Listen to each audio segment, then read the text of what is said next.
Good morning and a warm welcome. Sage here, and you're watching 𝐾𝐤𝐴 TV live from Sydney. This is the Global Markets Roundup Show. And in today's show, we'll explore the latest updates from the equity, currency and commodity markets from across the globe. I have the US, European and the Asian market reports to share with you. And apart from these, I'll also share some of the latest updates from the Australian market, and we'll discuss how the market's going to look like today. So stay tuned with me till the end. For now, let us look at the US market's performance from yesterday's closing. Major stock indices slid and defensive investments posted gains because of the fears about an uneven economic recovery in the United States and the continuing spread of the Delta coronavirus variant. The MSCI World Equity Index, which tracks shares in 45 countries, fell 1.05%. Benchmark US indices traded near flat on Monday, August 17th. The latest Chinese economic data showed the country's recovery rate in July was way below economists' expectations. And moreover, the grim outlook triggered investors' concerns about a decline in the global economic growth.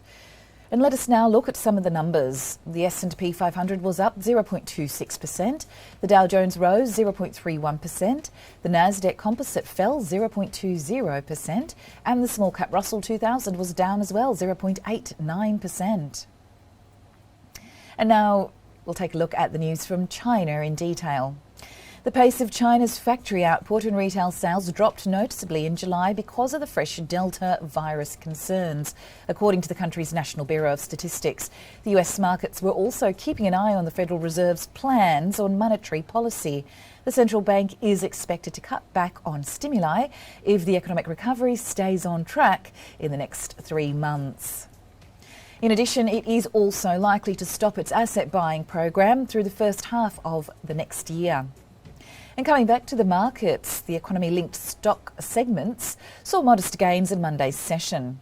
Utility, healthcare and technology stocks were among the top gainers on the S&P 500, and 7 segments of the index stayed in the green.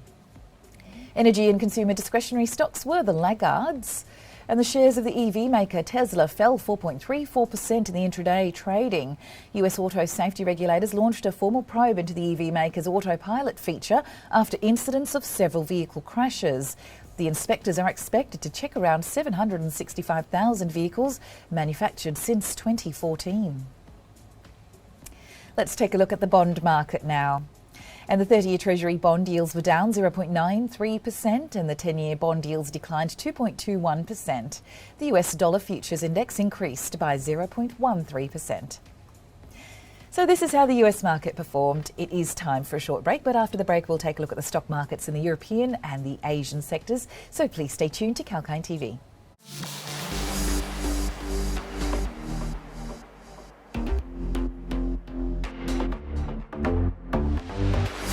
Hi, I'm Sage, and get ready to take the crypto ride with me on 𝐾𝐿𝐴 TV. Watch the Crypto Buzz every Tuesday and join the excitement at 𝐾𝐿𝐴 TV. From Bitcoins to NFTs to Dogecoin and DeFi, we have updates about everything around these digital currencies. Understand the investing rationale and the risks involved in the space with me, Sage, on Crypto Buzz. Keep watching 𝐾𝐿𝐴 TV.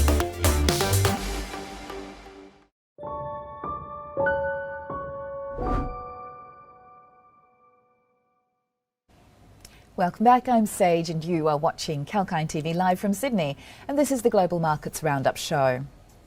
Let's now look at the European and Asian share market performance, just as promised. European stocks eked out gains after falling to their lowest in a week on Tuesday. It looks like the upbeat Eurozone data helped ease the worries about a slowdown in the global economic growth amid a spike in the COVID-19 cases in Asia and elsewhere. And the Pan-European Stock 600 was 0.1% higher after the index marked its longest winning streak in over a decade. Moving the focus now over to the UK.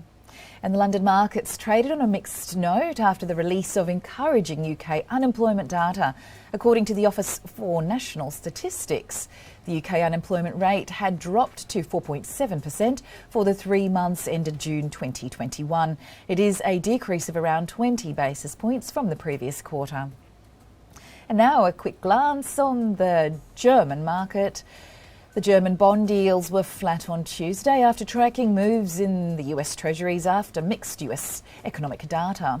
And Germany's 10-year yields, which is the benchmark for the bloc, fell as much as 3 basis points on Tuesday. It dipped below 0.50% of the European Central Bank's policy rate for the first time since August the 5th. And let us now explore some key markets in Asia. Japan's Nikkei index fell for a fourth session on Tuesday as concerns about the fast-spreading Delta variant of the coronavirus overshadowed optimism around upbeat earnings. The Nikkei share average ended 0.36% lower. It has erased earlier gains of 0.52% after strong financial results from heavyweights, including electronics and semiconductor company Tokyo Electron.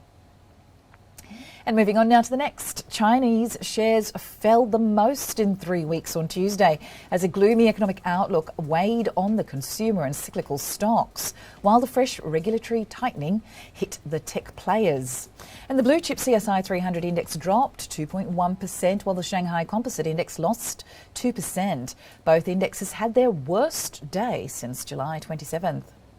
And the last market performance update from Asia is the South Korean shares, which closed lower for an 8th straight session on Tuesday, whereas about slowing economics showed even in the country's biggest trading partner, China, with added concerns about the Delta coronavirus variant. And the benchmark Kospi ended down 28.20 points, or 0.89%. So this is how the market performed in Asia and Europe. It is time for a short break, but after the break we'll take a look at the stock markets in Australia, so stay tuned to 𝐊𝐴N TV.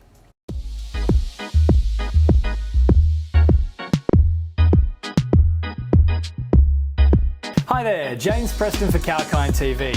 Are you into gaming and virtual reality? Does AI and the endless possibilities it entails capture your interest? Or are you constantly trawling through the web to try and discover the latest updates and innovations in the tech space? Well, let us do the work for you. From the latest product launches to shocking affairs on the World Wide Web, exclusive interviews and information about the top companies like Apple and Google to brand new tech startups vying for your attention. 𝐊𝐴N's Tech Beat has the latest in what matters in the world of technology. Join me every single Thursday on the Tech Beat, exclusive to 𝐊𝐴N TV.